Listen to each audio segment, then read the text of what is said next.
A new Wordle puzzle is online. Click on the link to play. Listening to the following video may give you clues. Please like and share the videos. Is Ferdinand Marcos Jr. bound for presidency after the Philippines election? In the aftermath of the Philippines election, many people are wondering whether Marcos's son is destined to become the next president. There are several reasons to wonder whether Ferdinand Marcos Jr. is indeed the next president. His family's political connections, his message of unity, and his running mate's political experience are just a few of the reasons. But as the official vote counting begins Tuesday, there are still a lot of unanswered questions. Marcos's son has amnesia. Known by his affectionate nickname, Bongbong, Ferdinand Marcos Jr. has been in the political scene since the 1985 popular revolution that overthrew his father's dictatorship. His election was won with 21.7 million votes, far exceeding the 10 million vote total for his closest rival Leni Robredo. Despite his illustrious political career, his son has faced some serious criticism from his father, who referred to him as lazy and carefree. But he has been the subject of much public criticism, and his victory has not been without its fair share of controversy. Marcos' revival was a long-term effort, capitalizing on a growing public dissatisfaction with successive governments. Moreover, Marcos has long been an effective disinformation practitioner, utilizing the template of disinformation and public relations to gain support for his candidacy, and it was closely watched outside of the Philippines. The Marcoses are arguably better practitioners of both. The campaign theme of Marcos Jr. was centered on his father's legacy. He used the golden era of his father as his campaign slogan. But his opponents didn't have any real policy platform. Instead, they used their own image and the name of their former leader to win. The Marcoses' disinformation campaign was not limited to Marcos, but it was aimed at other political figures. The campaign of Marcos has also benefited from his mother, Imelda Marcos, who is 92 years old. She dreamt of her son being president, and she advised him in this regard. However, his links to martial law have cast him as a polarizing politician. But Marcos Jr. has denied using trolls and fake social media posts to boost his campaign, his father's political connections. While Ferdinand Sr.'s son is a slick and well-known politician, the long shadow of his father's political connections will always be a concern. Still, they are apparent to the dictator is unlikely to escape his father's shadow. While some observers have questioned whether Marcos Jr. can avoid the taint of his father's political connections, it is more likely that he will adopt his father's image and continue to stoke the flames of protest during electioneering. The tainted legacy of Ferdinand Marcos has left an unsavory legacy, but his son has continued his father's legacy by remaining active in politics since his return to the Philippines in 2010. He served as governor of Ilocos Norte during his father's rule and unsuccessfully ran for vice president in 2016. Known as Bongbong, the son of the famous Philippine dictator, Ferdinand Marcos Sr. was ousted from office in a popular uprising in 1986. He fled to exile in the U.S. and has since staged a political comeback. A popular favorite in the Philippines, he has long been nicknamed Bongbong. In the 2016 presidential election, he narrowly lost to Rodrigo Duterte, a political novice. Despite the tainted legacy of his father, Ferdinand Marcos has vowed not to apologize for his father's actions. He has pushed a campaign to recast the dictatorship as an era of development. In the process, he has drawn the line between being a symbol of development and a symbol of greed. There is still a strong desire to avoid such a tainted legacy. His platform of unity. In the Philippines, the only person who can save the country from the repercussions of martial law is Ferdinand Marcos Jr., a former senator, regional governor, and member of the House of Representatives. His platform emphasized unity and a desire to help Filipinos rise. But the Marcos family has been quick to whitewash the crimes of his father and to highlight the stability and prosperity of the country during that time. Many voters, especially the young, do not remember the Marcos era. Nonetheless, the Marcoses era was characterized by corruption and a deterioration of the country's economy. While the Marcoses regime came to an end in the 1980s, many Filipinos believed that the family did not fully make restitution for the misdeeds committed by the late dictator.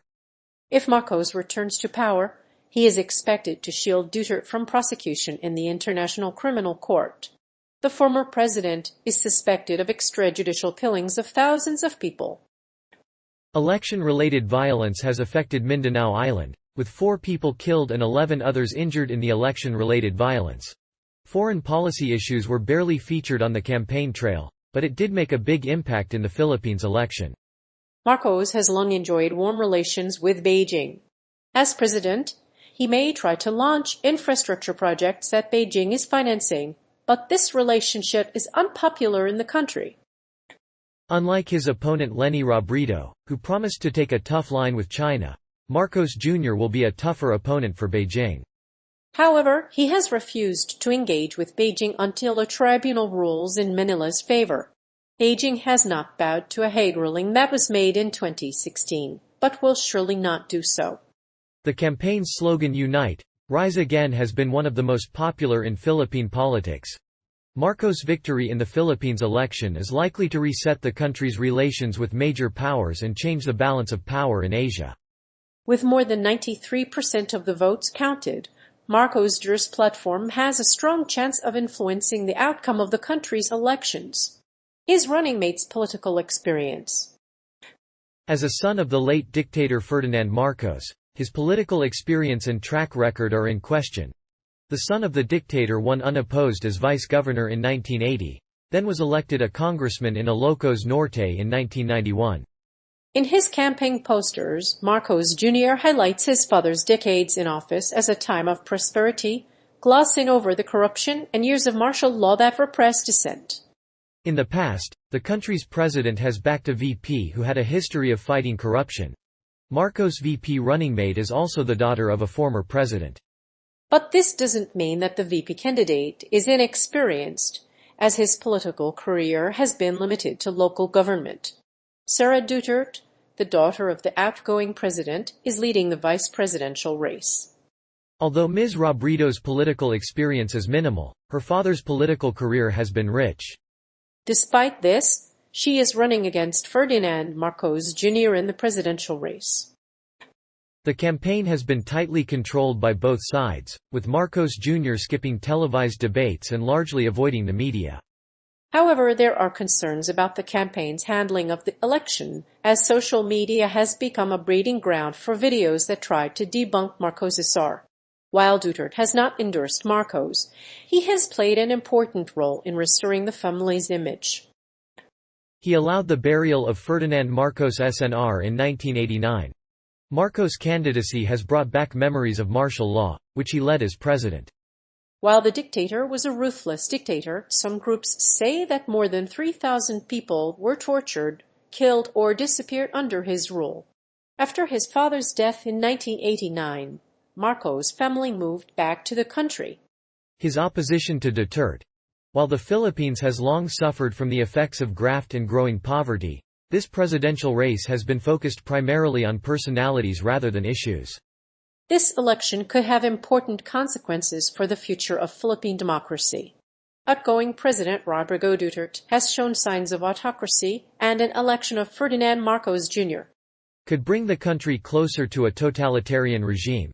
The United States, the country's oldest ally, would prefer to work with Leni Robredo. It would have preferred a candidate with more experience and foreign policy interests. Besides, Marcos is a policy cipher. He shuns interviews and presidential debates. Unlike Duterte, Marcos has been silent on most issues, aside from his claims to have attended Oxford University. Marcos, meanwhile, has said that he wants to improve relations with Beijing, a move that will hamper Duterte's efforts to recover ill-gotten wealth. The Philippines election results have shown that there is no clear leader who is likely to win the election. But the two main contenders are largely at odds with each other. Marcos leads the polls by a large margin, with Leni Robredo garnering just 4% of the vote. Both men are likely to win, but they are not likely to face off head-to-head. Some observers believe that Marcos Jr.'s father, Ferdinand Marcos, placed the country under martial law. The Marcos family used sophisticated disinformation techniques to whitewash his father's crimes by emphasizing the era's supposedly stable environment. But many voters, including those who are too young to remember the repression of the Marcos family, do not know the history of the dictatorship. The Marcos family was said to have squandered billion of the country. A major economic downturn followed under Marcos' rule.